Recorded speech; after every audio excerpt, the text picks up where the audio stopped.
সংযুক্ত আরব আমিরাত ইউএই সরকার সম্প্রতি তাদের ভিসা ব্যবস্থায় বড় ধরনের পরিবর্তন এনেছে এবং 4টি নতুন ক্যাটাগরির ভিজিট ভিসা চালু করেছে। মূলত বিশ্বজুড়ে দক্ষ পেশাদার এবং পর্যটকদের আকৃষ্ট করতেই এই উদ্যোগ নেওয়া হয়েছে। নতুন চালু হওয়া এই 4টি ভিসার বিস্তারিত নিচে দেওয়া হলো। কৃত্রিম বুদ্ধিমত্তা এআই বিশেষজ্ঞ ভিসা। যারা এআই আর্টিফিশিয়াল ইন্টেলিজেন্স বা আধুনিক প্রযুক্তি খাতে বিশেষজ্ঞ তাদের জন্য এই ভিসা।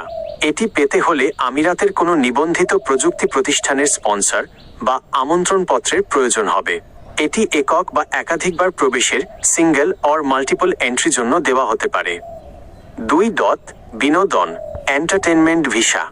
যারা বিনোদনমূলক কর্মকাণ্ড বা চিত্ত বিনোদনের উদ্দেশ্যে আমিরাতে যেতে চান তাদের জন্য এই ভিসা। সাধারণত কোনো ইভেন্ট বা বিনোদন আয়োজক প্রতিষ্ঠানের মাধ্যমে এটি আবেদন করতে হয়। 3.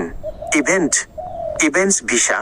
বিভিন্ন প্রদর্শনী, কনফারেন্স, মেলা, সেমিনার বা সাংস্কৃতিক ও ক্রীড়া অনুষ্ঠানে অংশগ্রহণের জন্য এই ভিসা দেওয়া হবে।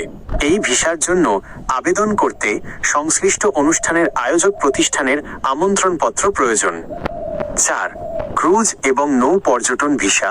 ক্রুজ এবং লিজার বোট ভিসা। যারা ক্রুজ শিপ বা প্রমোদতরীতে করে সমুদ্রপথে দুবাই বা আরব আমিরাতে ভ্রমণ করতে আসেন তাদের জন্য এই বিশেষ মাল্টিপল এন্ট্রি ভিসা চালু করা হয়েছে। বিদ্যমান কিছু ভিসার নিয়মেও পরিবর্তন আনা হয়েছে। Business exploration visa. এখন থেকে এই ভিসার জন্য আবেদনকারীকে আর্থিক সচ্ছলতার প্রমাণ দিতে হবে অথবা বিদেশের কোনো সমজাতীয় প্রতিষ্ঠানে কাজের অভিজ্ঞতা থাকতে হবে। আত্মীয় স্বজনের ভিসা।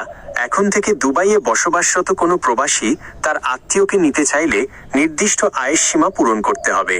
প্রথম স্তরের আত্মীয়ের জন্য মাসিক বেতন 4000 দিরহাম এবং তৃতীয় স্তরের জন্য 8000 দিরহাম। মানবিক ভিসা। যুদ্ধ বা প্রাকৃতিক দুর্যোগ কবলিত দেশের নাগরিকদের জন্য মানবিক বিবেচনায় বিশেষ ভিসার সুযোগ থাকছে। একটি গুরুত্বপূর্ণ বিষয়, বাংলাদেশি সাধারণ শ্রমিকদের জন্য নতুন করে ওয়ার্ক পারমিট বা ভিসা খোলার বিষয় এখনো সরকারিভাবে কোনো বিশেষ ঘোষণা আসেনি।